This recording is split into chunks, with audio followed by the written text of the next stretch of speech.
Welcome to the Season 5 of the India Energy Hour podcast. This podcast explores the most pressing hurdles and promising opportunities of India's energy transition through an in-depth discussion on policies, financial markets, social movements, and science. Your hosts for this episode are Shreya Jay, Delhi-based energy and climate journalist, and Dr. Sandeep Pai, energy transition researcher and author. The show is produced by 101 Reporters, a pan-India network of grassroots reporters that produces original stories from rural India. If you like our podcast, please rate us on Spotify, Apple Podcasts, or the platform where you listen to our podcast. Your support will help us reach a larger audience.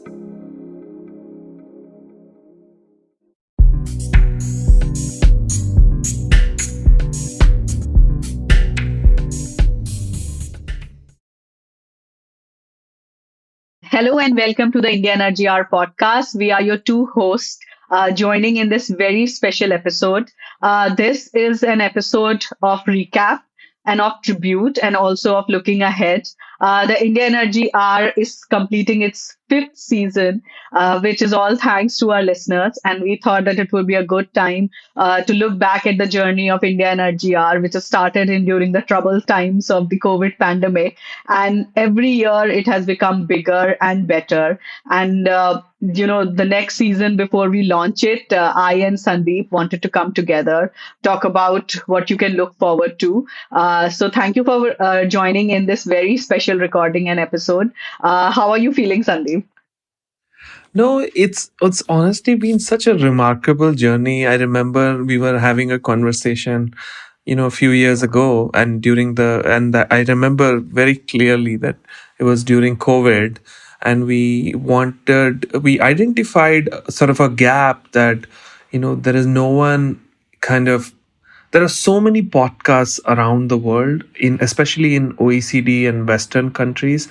Like, there is so much nuance, there's so much discussion. I mean, in the US there's like hundreds of energy podcasts, but at that time, at least, when we were doing a landscape assessment, we could not find even a single podcast that, week on week or month on month focuses on nuances of India's energy and climate issues. And we somehow, our brains crossed wires, and we decided that let's just do it. And we neither of us know anything about podcasts, nor we have a history of podcasting. Of course, we both have journalism backgrounds, and we know storytelling, but we don't have backgrounds. Unless, Shreya, you've done some special degree or worked on the side, I don't know. But as far as I know, we don't have a background in podcasting. So it was just a remarkable start.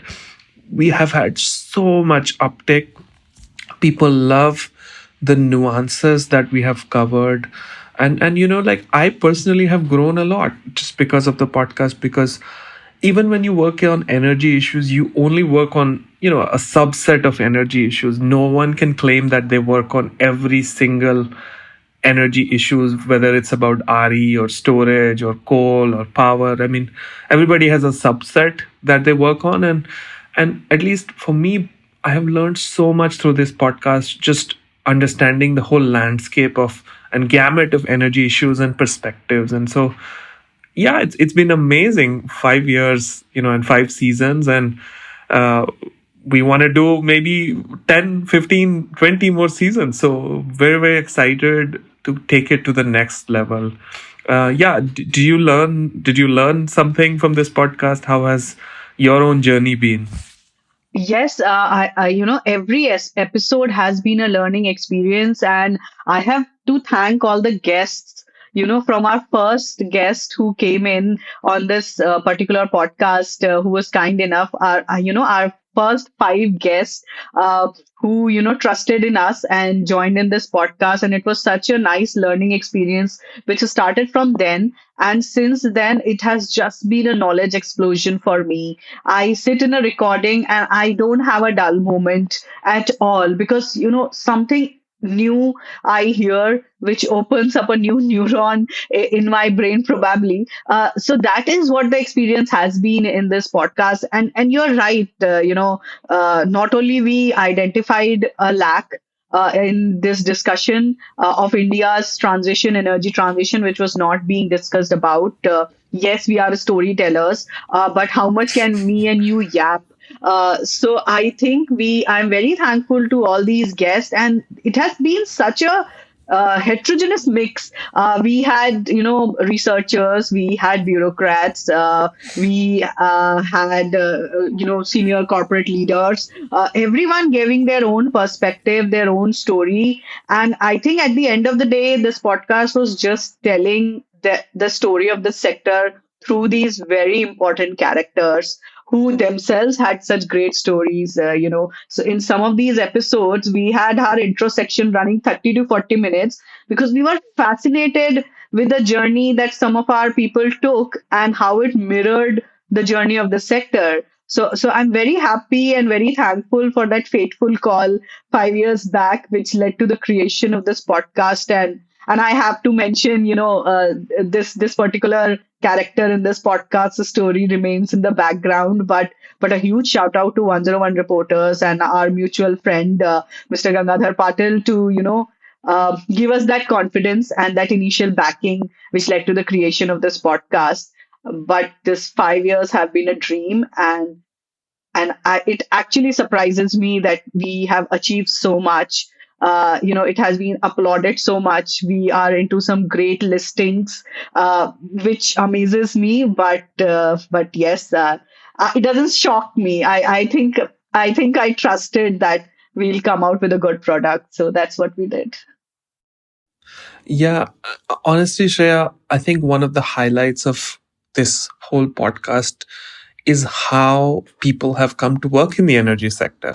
Like the first 10 to 20 minutes we spent on the person, like almost every person, if not every other person, basically joined the energy sector, the climate sector, whether they're in business, whether they're in government or academia, by happenstance. Most of the people were doing something else. They had a completely different background. They got into a project or they somehow got into an opening, and then their whole trajectory.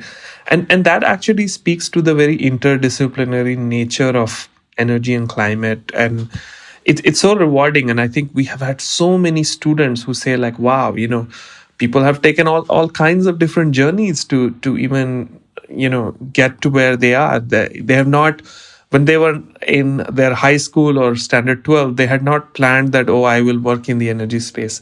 Some people were studying history, others were studying engineering, and others. And then it's just so fascinating how people's journeys have been, and I think that has been very rewarding. Let me ask you one question, just as a reflection. What were some of your like favorite episodes or series that you really liked? I mean, all these episodes I learn a lot, but always have something favorite. So what were the series of episodes that you really liked? Um, my first three episodes of this podcast would always be my favorite. And shout out to Vinay Rastogi, Rohit Chandra, and Swati D'Souza, who are our first three guests who trusted us long before we thought that this podcast will become so big. So those are my top three. My first three episodes, our first three episode would always be my top three. Big thank you to them if they're still listening to this podcast. I hope they are. Some of my favorite guests, have been across the aisle. I loved the episode we recorded with Vijaya Ramchandran again in season one. It was such a nice episode, and I found such an amazing person. You introduced her to this podcast. She again was a listener to this podcast, and it was so fun to have her. You remember we did two episodes. One we recorded with fellow journalist Anupam Chatterjee in season one, and then season two we had Sarita, me, and we were talking about this whole coal crisis. And we had this, Sarita had that fascinating stories about how journalism world functions. I think those were some of my favorite episodes during the initial years. In the later years, I'll say more recently, my favorite series has been the Transmission series. We had the grid man himself, Mr. Sooni, and my very old friend Vishal Pandya, who was part of the series. And people have actually messaged me to tell what an education these two episodes were, because they didn't know that grid can be such an exciting topic. How these two gentlemen made it to be. So that is definitely some of the favorites. And obviously, you know it personally. I love when we have women on the episodes. So I'll take some quick names. Sarita, obviously. Then we had Bharti Chaturvedi. We had Aarti Khosla. We had Chandni Singh, who was just amazing. Then Ulka Kelkar, and some of my favorites. Ulka's episode is great. Jaya Dhinda's episode, I still cite that episode to anyone who wants to write on climate and urban crisis. Again, a must listen episode. So I can keep on listing, Sandeep. So I would want to know from you which are your favorite episodes. So please do tell. Yeah, I mean, I think you have covered a lot, but honestly, just to name drop, it's very hard. I mean, I know I started this question, but it's hard to list like, your absolute favorites, because every single episode I have walked out with five things new that I have learned. But some of my favorites, I like all the discussions we have had on, climate finance. Recently, I did one with Neha Kumar. That was like absolutely, I think that is 101 of climate finance for anybody. Uh, we did one with Vikas Mehta of Said Fund, who really gave us a big picture understanding of the landscape of climate finance. And there were so many others who touched upon different aspects of climate finance and stuff like that. And I think those all those conversations were really great. We did some episodes on just transition, which I really liked. And in fact, there was one episode that sort of we did with Anil Jain, Dr. Anil Jain, which was more than just transition. That was about like future of coal and just transition, which, I mean, Dr. Anil Jain is always like an amazing sort of person, and was a remarkable episode to just learn from. Very recently in season 5, we did a series on state-owned enterprises and the future of state-owned enterprises in the energy transition, and all those 3 episodes, one on ONGC, one on Coal India, and one general. That series, I think it should be a go-to series for anybody who wants to understand how does a state-owned enterprise work. How much autonomy they have, what can they do, what can't they do. How are they thinking about all these fossil fuel state-owned enterprises? How are they thinking about their future? In a net zero India. And I think those episodes were absolutely sort of spot on and incredible, and I really liked a lot. Um, I also really liked an episode with Seaver, my friend Seaver Wong, who works at the Breakthrough Institute. He was a long term follower of our podcast. He used to write Twitter threads of our podcast, and he's a really deep thinker and scholar on many topics, including critical minerals. So really, it was so much fun to have him on the podcast and talk about his paper on critical minerals. So fascinating stuff. And I think I would like, sometimes when in my free time I go back and listen to some of the episodes, because they're just go-to episodes, and it's just remarkable. And I think it'll be exciting to cover more of these types of stories and episodes going into the future. But yeah, I want to give shout out to our listeners here, and we will keep doing that throughout this fun short episode that we both are recording. Honestly, a lot of suggestions have come from the listeners. We get LinkedIn DMs, we get Twitter DMs, we get Twitter threads saying, "Could you cover this? We would really like to understand that." Sometimes they also suggest guests. Sometimes they bring in like different people and partnerships and so on. So it's just been unbelievable, and I'm very excited and proud proud about that. Yeah. So, Shreya, I think, it's great to reflect on these things, but I think I want to understand from you, what are some of the key trends in the energy sector, whether you learned from the podcast or, you are a deep thinker and observer in the India climate and energy space. So what were some key trends that you learned this year, or our listeners should look to, and something that we'll also cover in 2026? So go for it. I would repeat myself, but I think everyone should give a listen to our grid episode, because I think grid transmission and distribution is finally coming to the center stage of India's electricity planning, and better late than never. But it comes at a very opportune time. It is time that this country starts, thinking from the angle of not just adding capacity, but actually connecting it as well. We have had, success stories in household electrification in terms of renewable capacity addition, etc. But over the last 2 years, we have seen that what happens when a supporting infrastructure is missing or the grid is not well prepared. So definitely, that is one of the top things, and the episodes around that. Three to be precise, our grid series, and also the episode that we recorded with Pratik Agarwal of Rezonia, who talked about investment in the transmission space and also power equipment. That helped me build an understanding that how important it is to think beyond just gigawatts and think about in terms of infrastructure, in terms of power as not just a commodity but a market in itself. So I think, and that would be one big thing going forward, because as we are seeing in India as well, the policymakers are also thinking from that angle. There's so much of talk, so much of investment planning that is happening to boost transmission infrastructure.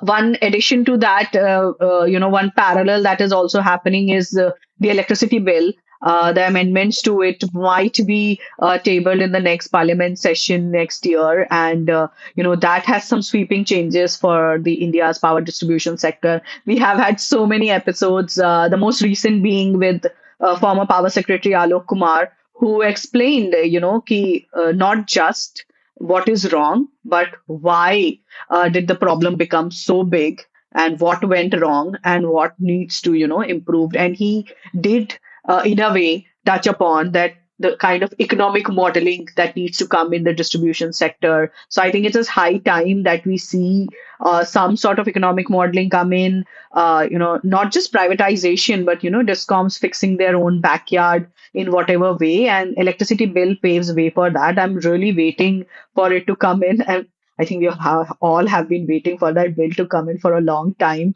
So that is one thing that I'm looking forward to for sure. And one thing that we have not touched upon, and it is on my 2026 agenda. So look out, listeners, because that will be one topic that we'll be discussing, is nuclear. The cabinet approved the amended nuclear act this last week, and I think this week the lower house of the parliament also approved it. So big things being planned in nuclear. The prime minister also in his speech multiple times has mentioned about 100 gigawatt target in nuclear. Some of the big companies are jumping on it. NTPC has a plan. They even have mentioned nuclear plans in their investor presentations. Some other private companies also, Tata, Jindal. Everyone is just talking about nuclear. So I think we'll also keep an eye out. We might get a good nuclear expert to talk about what is happening where.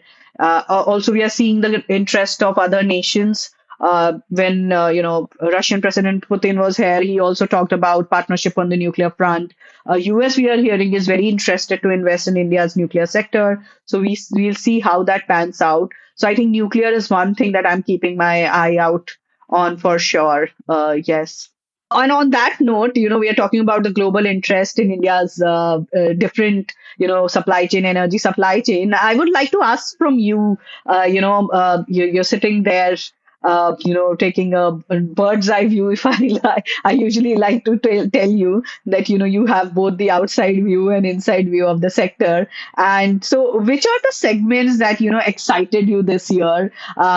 and what are the segments going forward which will excite you? You have worked closely in the coal mining space and planning just transition in this very, very important sector. So, tell us more about it. Again, this would be this learning moment. So I would want the listeners also to tune in because no one can talk about just transition in coal like you can. that's that's too much, but okay. So I think, let me just kind of give you a few things that has kept me quite exciting. So first, on the renewable side, I just want to touch upon how exciting it is that India has achieved its target of 500 gigawatts. And there is so much momentum going into future targets, and I think that's absolutely exciting. And especially now, it's not just standalone renewables, but renewables plus storage. The story of moving beyond just like installing solar and wind as isolated systems into integrating it with PSCS. I was looking at the Morena, the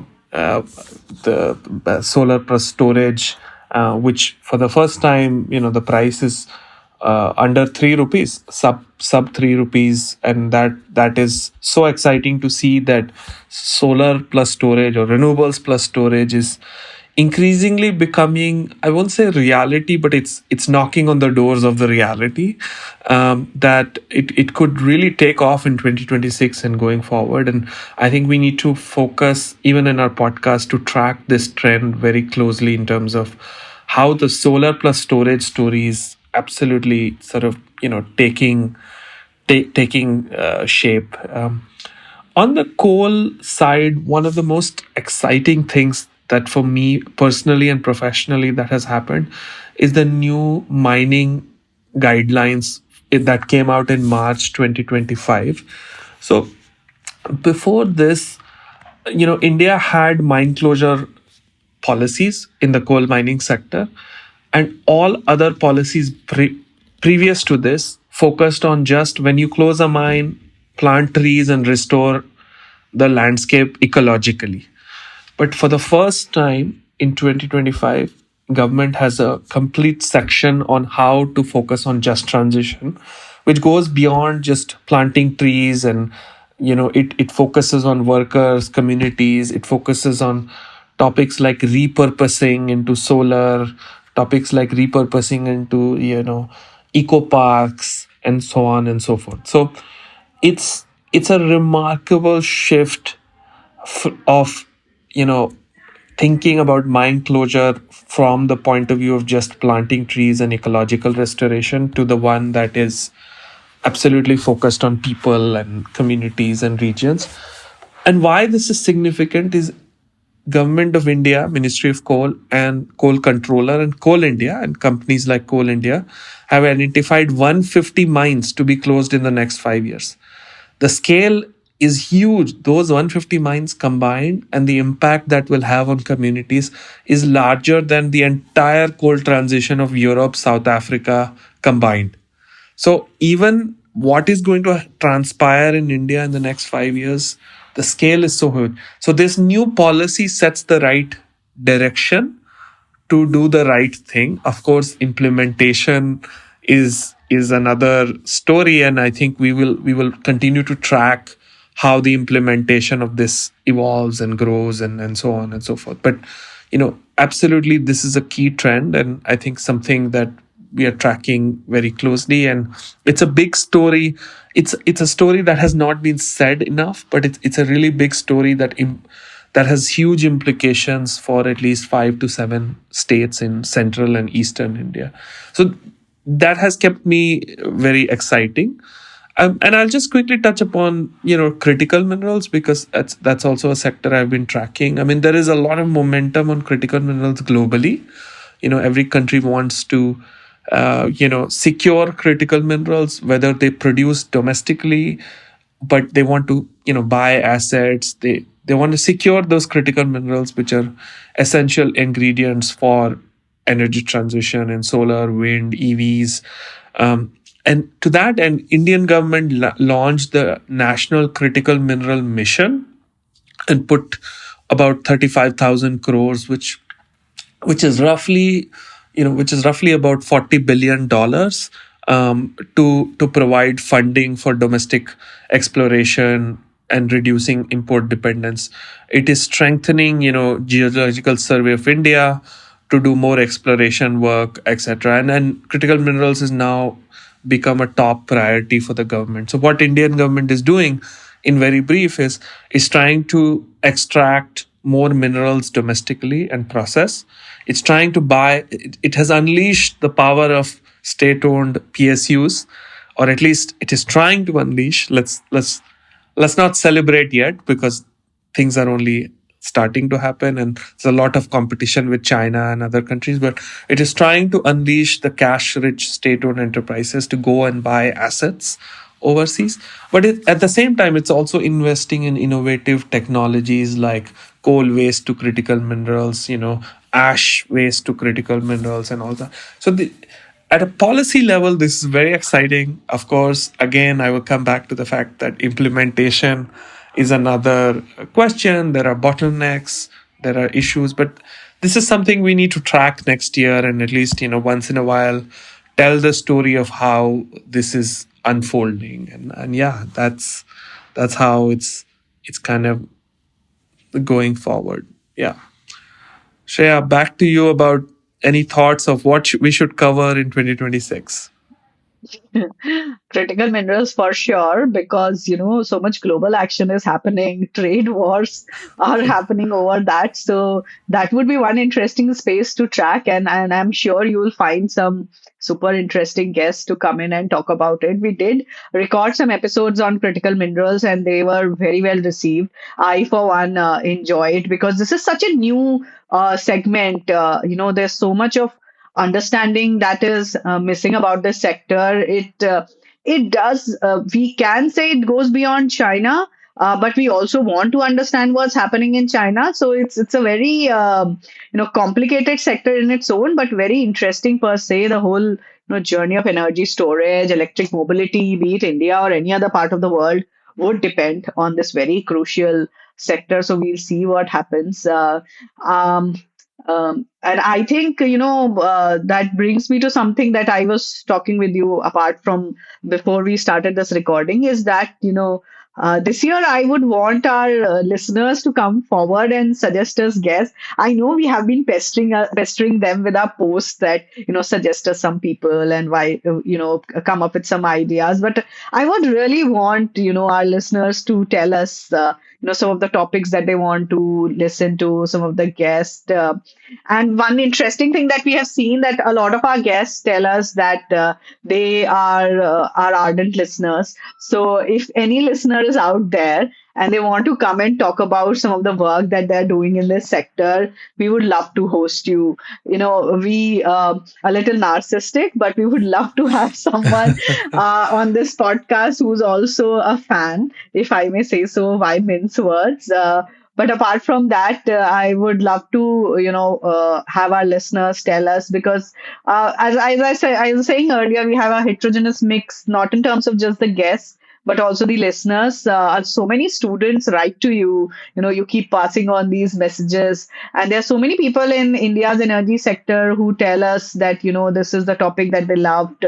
I believe our all our episodes regarding energy storage was because we got so many DMs from people saying that why don't you do something on energy storage? Talk about energy storage.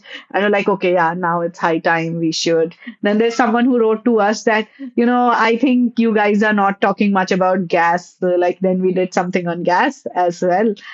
So such ideas keep our brain running. Not to mention, we do have an exciting lineup for next year. That's between me and Sandeep. We will be revealed in time. But I would love to get some more DMs from the listeners. What do you say, Sandeep? No, I think the more people connect with us, and I know that many people sometimes, Shreya, I've walked into government offices and they're like, I say, like, I'm Sandeep Pai. Oh, are you the same Sandeep Pai that hosts? I mean, they're not able to connect the dots, but it is so rewarding. But what I'm trying to say is, like, the more feedback we get, and we take your feedback so, so, so seriously. So the more feedback we get, the more suggestions we get. Uh, it will help us, motivate ourselves, and it will help us, take this podcast to the next level and, host fascinating and interesting guests, and, go on this learning journey together. And I hope you are following the podcast, and I hope that, it will be exciting for everybody, and I hope that season 6 will be even more rewarding for those you're listening. But yeah, if people want to listen to more series, they want to listen to individual episodes, they want to listen to more storytelling, please tell us, and we would really love to consider your feedback and suggestions on any of these topics. And yeah, I think with that, I think we wish everybody a very happy New Year, and Merry Christmas for those who celebrate, and Happy New Year. And we will be back in 2026, with some very exciting episodes and some very, very exciting sort of ideas, and hopefully it will help everybody learn and grow in this space. Yes, absolutely. New Year wishes to everyone. We India Energy Hour has big plans for 2026. We are getting bigger, better, and bolder, and some exciting episodes lined up. And can't wait for our audience to tune in to the India Energy Hour. And we'll see you on the other side. Please stay tuned in. Keep a track on us. Like, share, subscribe.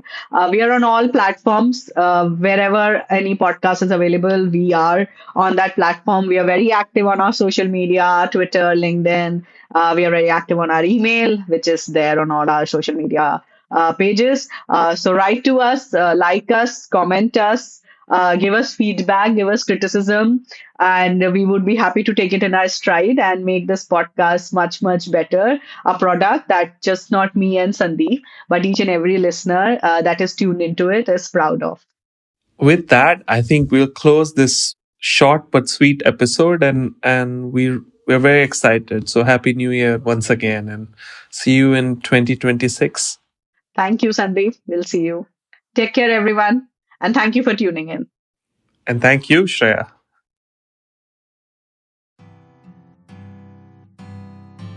Thank you for listening to the India Energy Hour. Subscribe to this channel to never miss an update. To drop us a feedback, visit our website or write to us at theindiaenergyhour@gmail.com. We are on Twitter.